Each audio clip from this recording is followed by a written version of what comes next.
What's up, YouTube? This is Lord Zath bringing you another episode of Zath's Replay Theater, this time featuring Dear Mr. Frodo 1 in The Sims. It's kind of a fun nickname there. And I love how he's part of the AA clan. I wonder if that means anti-air or if he's thinking of something else. Huh. So we're going to kind of get into this here, by the way. Just want to wish everybody a happy Thanksgiving, and I hope you're got some good plans today, gonna go kill some ships or hang out with family or whatever you'd like to do. So we're gonna talk about the Sims here, and this is a premium tier 7 American destroyer.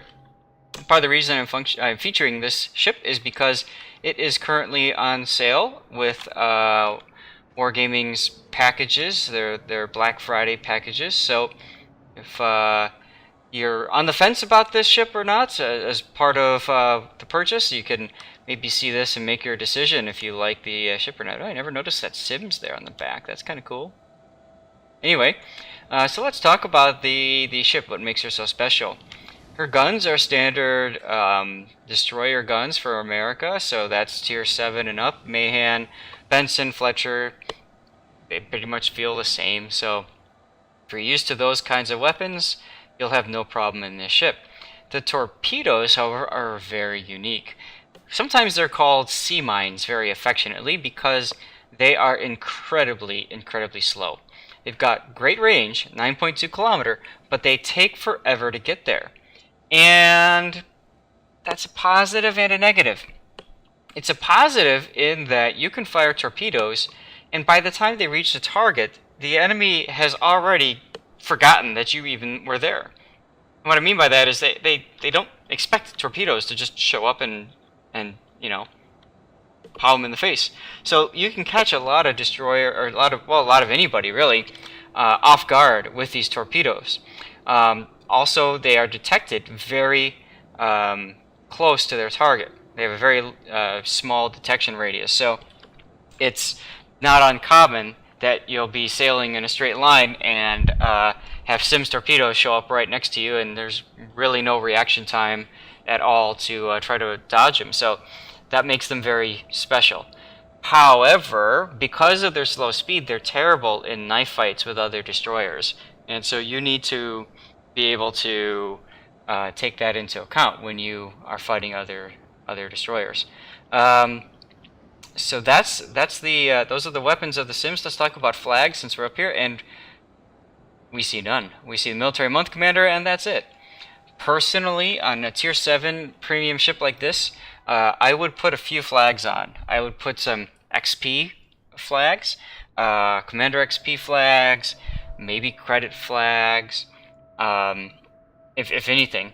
And if you want to try to ensure that you have a good performance, there's always the flood flag, there's the 2 flags that add to fire chance, there's the flag that adds to, or that prevents you from blowing up with detonations, and there's also the flag that adds to speed, your top speed. There's a flag that adds to your consumable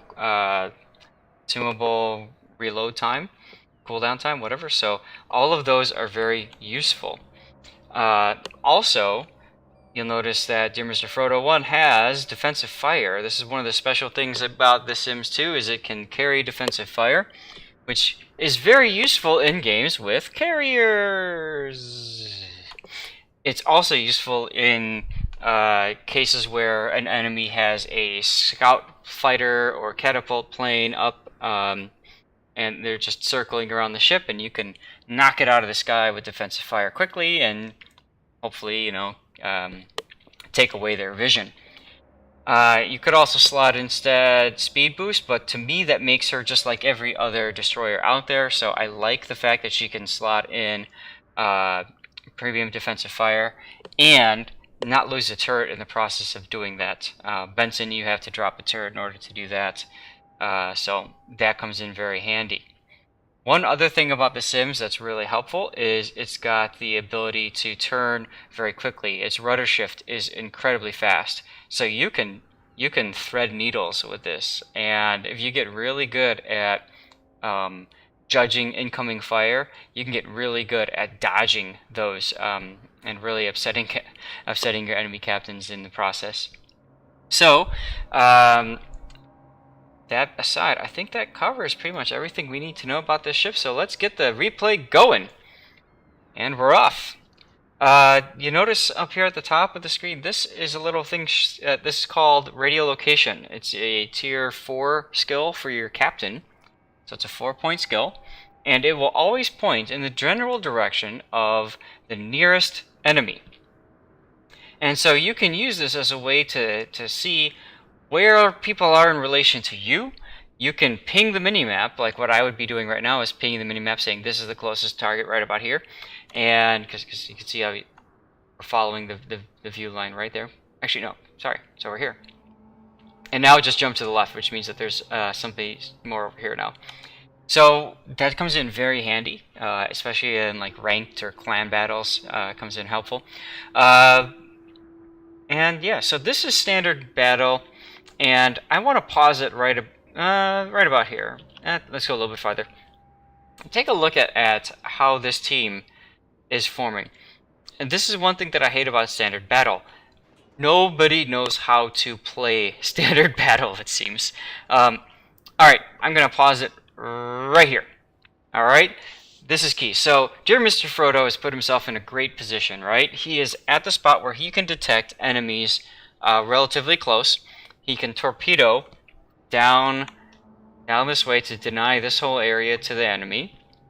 And he can run back and kind of defend his ships as needed. With standard battle, you see Gneisenau is coming back in. I don't know why. Scharnhorst is sailing towards the Lexington. I really don't know why. And this Benson is almost alone. He's got maybe the Edinburgh with him. The Fuso, I'm sure, has his guns trained to the left, but Fuso's coming over this side. Mahan might come and help, but probably not based on his positioning. So there's the problem with standard battle. You get a lot of players that don't know what to do, so what they do, they just follow people blindly. And you get a lot of lemming trains getting started, and they just kind of, go around the map like this. Meanwhile, the enemy typically has somebody on this flank, somebody on this flank. This flank slows down the group over here, and this flank just marches right in the cap and gets it. One of the most frustrating parts about standard battle. So, as a player, whenever I encounter standard battle, I always type in 2 things in team chat. 1, this is standard battle. This means we need to cover both flanks. I want people to know that we have to cover both flanks and be thinking about that.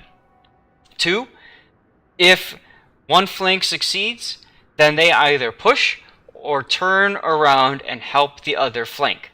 Typically, I prefer the second option there. They come back and help the other flank. A lot of people will win the flank. Like these guys will come over here, they'll win the flank, right? They'll kill the ships over here, and then they'll just kind of chill.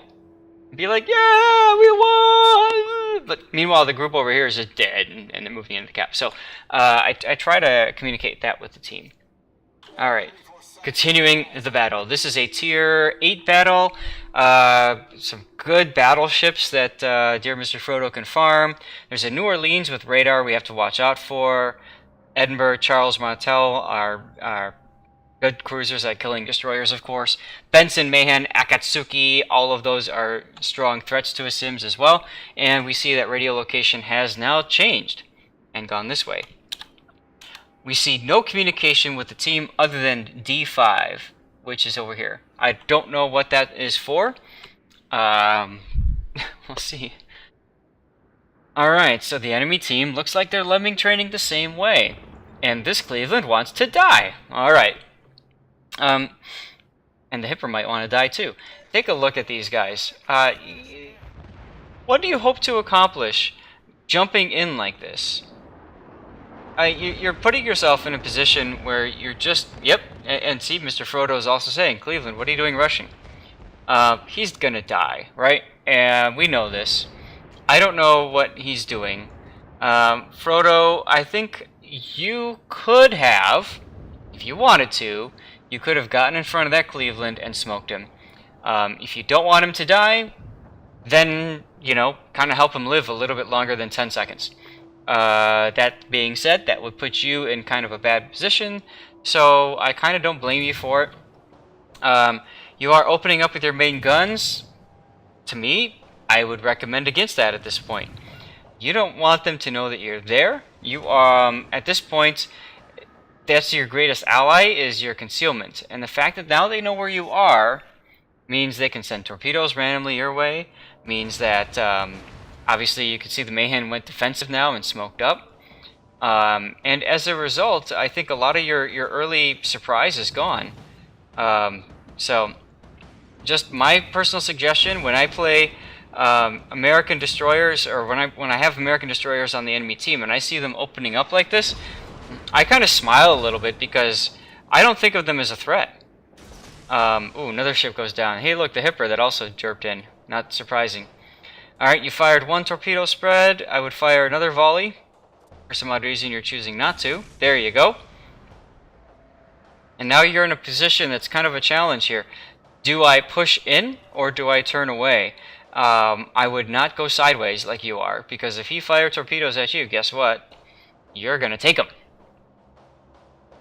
In any case, we see the North Carolina, Scharnhorst coming up. North Carolina got hit. And, okay, there's one of Mayhem's torpedoes.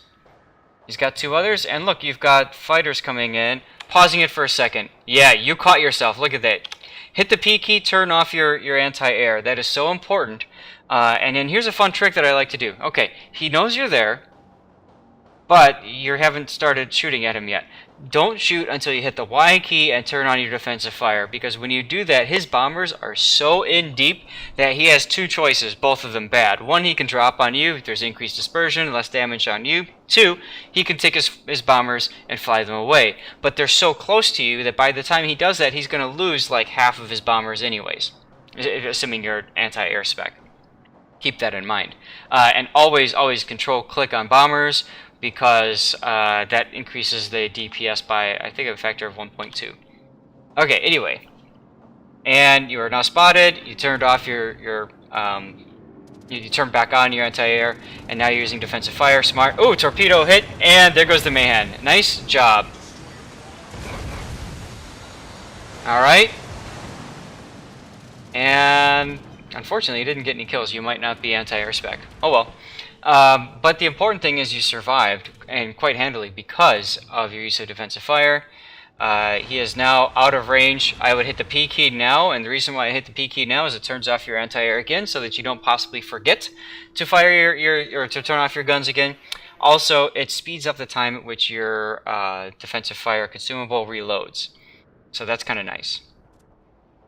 Alright, I see you're looking at the Edinburgh, you're eyeing it, and you're saying, ooh, this could be a good target. British cruisers love to sit in their smoke, so that comes in handy. You're targeting, you're getting your torps out a little bit early. Personally, I think that's a little bit of a misplay, because most really good cruiser players will smoke up back there, especially now that you just got spotted since you're opening fire. The other thing too is you leave yourself. You kind of let him know you're there, right? So he's going to basically turn on his hydro, and he's going to get an early warning on your torpedoes. So personally, I think what you're doing here, I wouldn't be doing it.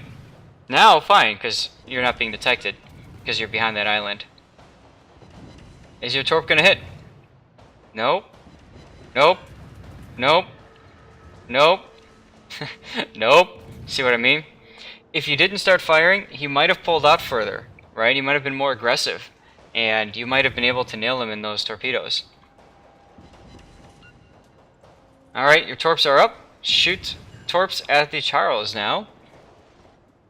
And good. Don't go based off the line, because you know he's going to turn as soon as he gets around that corner, most likely. Now, if you want to shoot somebody, pop your smoke and stop and shoot. There's nothing wrong with doing that. You've got 3 smoke charges. Use them.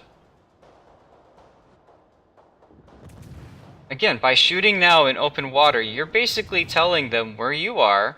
You're telling them where the torpedoes are likely coming from, and you're allowing them to react to you. Okay? So like I said, if you're going to use your guns, smoke up first. Then use your guns. If you're not planning on smoking for yourself, then you need to be thinking about how you can smoke for the team. Maybe smoking up this Edinburgh. And look at this Mayhem. The Mayhem wants to die too on your team, unfortunately. Flying Lawnmower. That's kind of a fun name. Mayhem's gotten himself in a bit of a pinch. Your team is down by 1 ship. And soon to be 2 from the looks of it. Torpedoes aren't hitting anything. Edinburgh is really low. I would be hitting F3 on the Edinburgh, telling the team, dude, shoot this person. Ow! Torpedoes on the Mutsu would be really good, actually. Because of the direction the Mutsu is moving. You might be able to catch him off guard.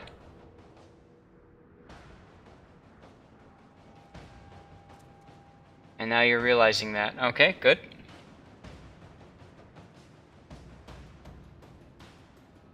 Yep, Mutsu is turning.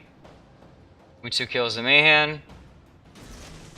Alright, you decided to go for that large group of ships that are coming around the corner. I don't blame you. You have a better chance of hitting something. Please don't shoot your guns.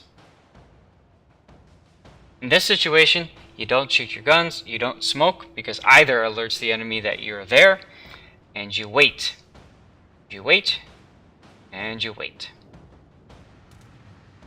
And your anti-air is active. Oops. Now you might as well shoot because you're detected. And Charles is engaging you. And he missed. Torp's looking good on... Nope. See? They saw you and they reacted.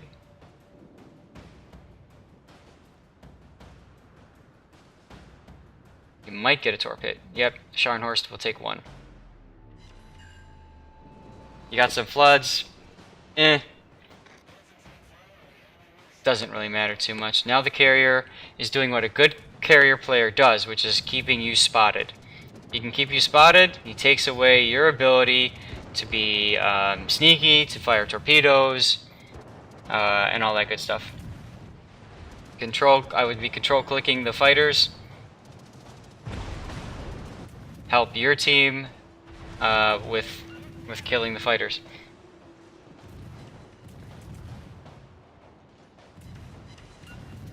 Just play whatever. Oh, the Fuso is telling you to get back. Kind of agree with that. Okay. Lexington has been spotted and is being shot at now. Alright, I'm going to pause this because I think we're halfway through the battle now. And look at what's happened. Alright. Your team has reverse lemming trained. They have gone back the other direction. You've got a few ships here that are positioning themselves to kind of block these guys. Your Lexington is probably being shot at. Yep. Bad mover fudger. Okay. I don't know. This is not looking good for your team. And honestly, I don't like your positioning. I would position myself right here in these islands. You can torp this way, and then you can duck into these islands if you get spotted. So this spot would be really good to get into. So I would suggest move south into here. You can torp the heck out of these guys. Okay? That's assuming the Benson doesn't show up, but my guess is he won't. Who knows?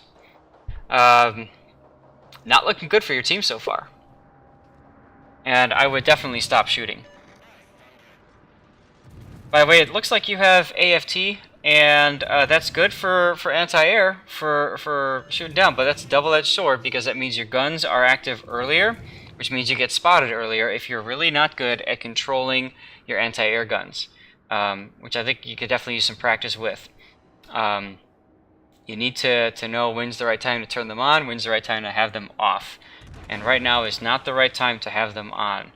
You need to get kind of sneaky here. Alright, Benson has gotten a kill, that's good. You're using your defensive fire now. I'm not quite sure what you're trying to accomplish with this. He's definitely attacking somebody else.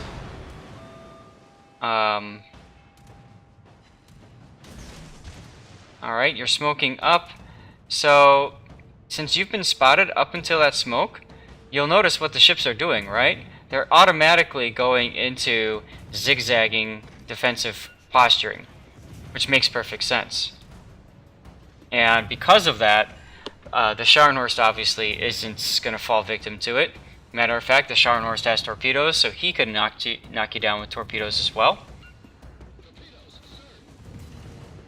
Torpedoes detected behind you. Let's see where are those coming from. Ah, Edinburgh.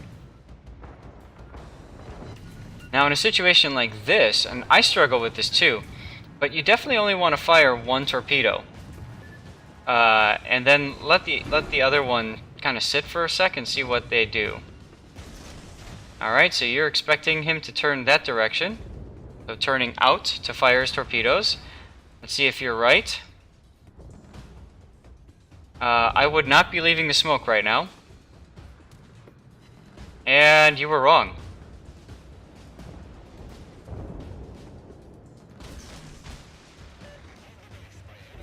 And this is why I think, okay, so you left the smoke so you don't get proxy spotted. That's smart. You'll notice that you get spotted at 2.0 kilometers. So he's about to get into range and spot you, boom, and then you get him. You got a liquidator on him. So that flood that you got on him way back when actually stuck for a long time.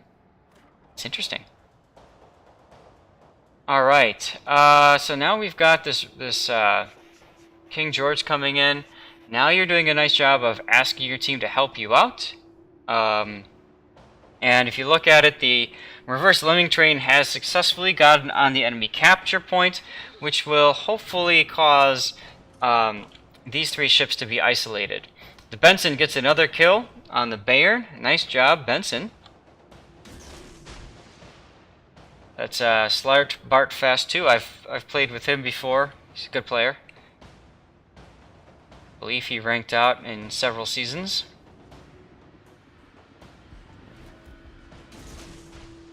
Okay, don't fire.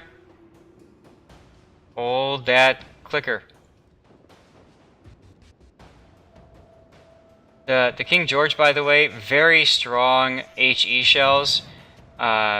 You definitely don't want him shooting at you because his HE salvo will completely destroy you in one shot.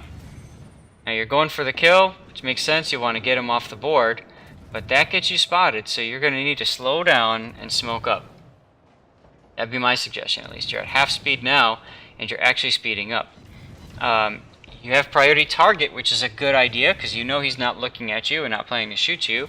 As a matter of fact, he is very much focused on the Scharnhorst. And this is interesting. Your team has managed to turn this around, and you got some pretty good damage there. There's torpedo hit. No floods, most likely because he had just used his damage control party. This is where you have to be careful, because if you fire torpedoes, looking at where that Scharnhorst is, there he is. If you fire torpedoes, you have a good chance of hitting him by accident if they get too close. Good job with defensive fire. You are going to protect that Scharnhorst and hopefully keep him alive. I hope you guys don't mind. It's time for a pause here. And I'm going to pause because I'm going to take a screenshot of this. I think this is a really good spot to kind of accentuate. It almost kind of recreates one of the login video pictures, I should say, from when you log into World of Warships. So let's see if I can do this right.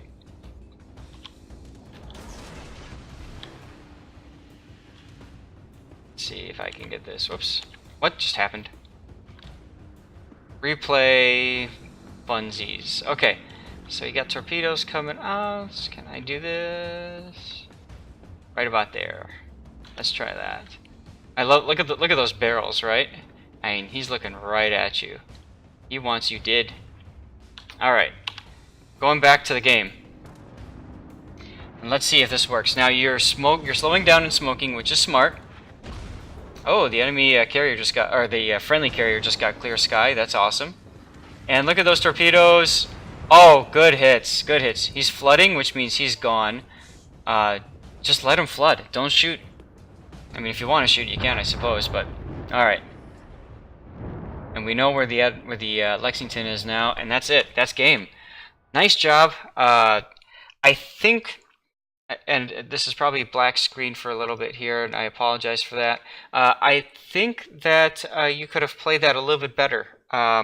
You definitely don't want to be getting yourself detected. I think that's the biggest gap in your play there. I think you want to be taking advantage of your concealment, using smoke to fire if you intend to fire, and definitely using your torpedoes to do a lot of damage, which you ended up doing. So thank you for submitting the replay. It was a lot of fun to watch. I hope this helped you and helps anybody else who has a Sims or any USN destroyer. I mean, this kind of playstyle applies to really all of them. And with that, if you guys have any sort of comments at all, please leave that in the video. I'd love to hear what you have to say. And if you've got any replays, please send them my way. Week 3 of Zath's Replay Theater is starting. I can't believe it's already in week 3. So I'm looking forward to many, many more battles. Thanks a lot. Have a great day, everybody.